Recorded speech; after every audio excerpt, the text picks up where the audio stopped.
السلام عليكم. لا تنسوا الاعجاب بالفيديو والاشتراك في القناة. تتوقع المديرية العامة للأرصاد الجوية بالنسبة ليوم غد الأحد نزول أمطار ورعد محلي بالمناطق الشمالية الغربية والريف والغرب والشاوية ودكالة والسايس والأطلس المتوسط وهضاب الفسطاط والمس. وستكون الأجواء غائمة جزئياً أحياناً ومصحوبة بأمطار أو قطرات مطرية متفرقة بكل من السهول الأطلسية الأخرى لشمال الصويرة والأطلس الكبير والواجهة المتوسطية والمنطقة الشرقية، فضلاً عن تساقط ثلوج فوق قمم مرتفعات الأطلسين الكبير والمتوسط والريف.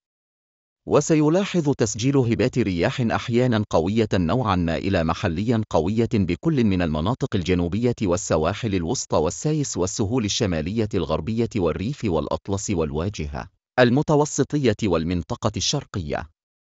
وستتراوح درجات الحرارة الدنيا ما بين -3 درجات بمرتفعات الأطلس، وما بين 3 و8 درجات بالريف والمنطقة الشرقية وهضاب الفسطاط والسفوح الجنوبية الشرقية، وما بين 14 و20 درجة بأقصى جنوب المملكة، وستكون ما بين 8 و14 درجة فيما تبقى من الأرجاء.